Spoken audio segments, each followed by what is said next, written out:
नमस्कार मंडळी, आज आहे मला सुट्टी आणि आज मी बनवणार आहे शिरा. तर मला बनवायचा होता ड्रायफ्रूट्स आणि तुपाचा शिरा. तर मला खूप दिवसापासून शिरा बनवायचा होता, त्यामुळे म्हटलं ही रेसिपी मी तुमच्यापर्यंत म्हणजे तुमच्याशी शेअर करूया. तर मी 1 वाटी रवा घेतला होता आणि ड्रायफ्रूट्स वगैरे कट करून घेतले होते.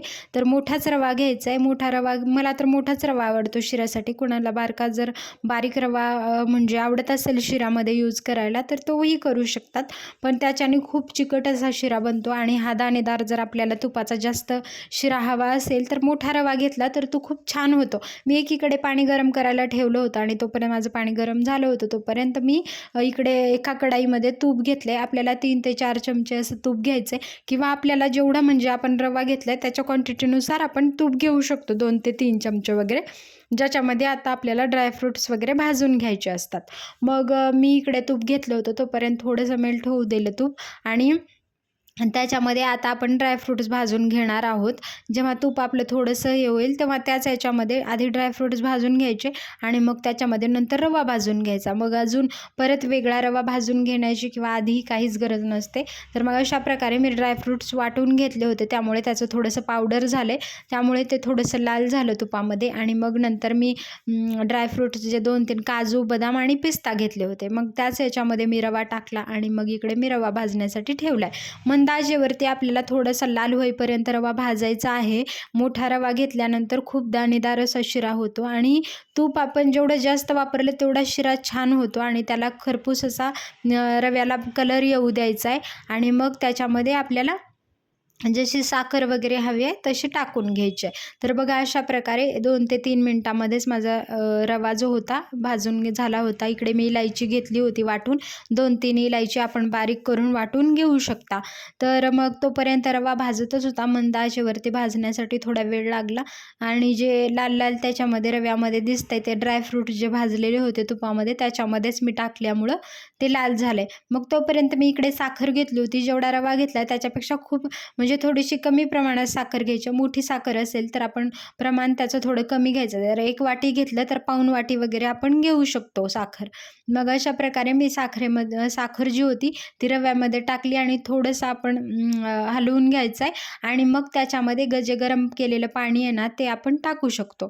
मग अशा प्रकारे आपल्याला अंदाजे तुम्ही पाणी टाकू शकता, किंवा जर तुम्हाला प्रमाण हवं असेल तर त्याच्यामध्ये 1 वाटी रव्यासाठी आपण 3 वाटी पाणी टाकायचं आहे. आपल्याला 3 ते 3.5 वाटी टाकलं. मोठा रवा असेल तर त्याला पाणी जास्त शोषून घेतो आणि रवा फुलून असा मोठा होत असतो. तर मी अशा प्रकारे जास्त पाणी टाकलं होतं, कारण आपल्याला जो रवा असतो ना तो खूप सगळं पाणी शोषून घेतो. त्याला चांगलं शिजण्यासाठी पाणी खूप जास्त लागतं. आणि 1 मिनटामध्येच बघा आपला रवा अशा प्रकारे त्याने पाणी सगळं जेवढं जास्त वाटत होतं ना ते सगळं शोषून घेतलेलं आहे. आता 2 मिनटं आपल्याला रवा झाकण ठेवून द्यायचं आहे. आणि मग अशा प्रकारे थोडा शिजून झाला होता, थोडाच राहिला होता शिजण्याचा, तेव्हा मी ड्रायफ्रूट्स वगैरे टाकून घेतले. भाजून असे खरपूस बघा किती छान झाले होते ड्रायफ्रूट टाकून घ्यायचे. त्याच्यामध्येच मी वेलची पावडर वगैरे टाकली होती, ते पण टाकून घेतली.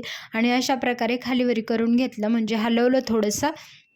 हलवल्यानंतर मग अजून 2 मिनटं आपण ते झाकण ठेवून झाकून द्यायचं आहे. म्हणजे अजून 2 मिनटं शिजू द्यायचं आहे आणि आपला मग शिरा अशा प्रकारे रेडी आहे. त्याला कलर वगैरे आपण घरी जर बनवत असेल तर कुणी कलरसुद्धा वापरतात. कलर असा फूड कलर वगैरे असतील तर तुम्ही वापरू शकता, पण गरज नाही आहे, घरीच आपल्याला हे करायचं आहे. तर त्याच्यामुळे आपण कलर वगैरे असे वापरू नये खाण्याच्या गोष्टीमध्ये. मग अशा प्रकारे वरूनसुद्धा मी अर्धा चम्मच वगैरे तूप घेतलं होतं आणि ते तूप खूप छान, शिऱ्याला आपण जेवढं तूप टाकलं ना तेवढा जास्त छान शिरा होतो आणि टेस्टीसुद्धा लागतो. आता गावाकडचं हे तूप आहे त्यामुळे चव तर खूपच छान म्हणजे वास खूप घमघमाट येत होता. आणि ड्रायफ्रूट्स वगैरे असतील तर शिऱ्याला खूप छान चवसुद्धा येते. तर मी गुळाचा तसा शिरा कधी बनवत नाही, कारण मला साखरेचा शिरा आवडतो. गुळाचा शिरा जर मी एखाद्या दिवशी नक्कीच ट्राय करणार आहे. अशा प्रकारे 2 मिनटामध्ये मी गॅस बंद केलेला आहे आणि बघा आपला शिरा खूप छान झालेला आहे तयार.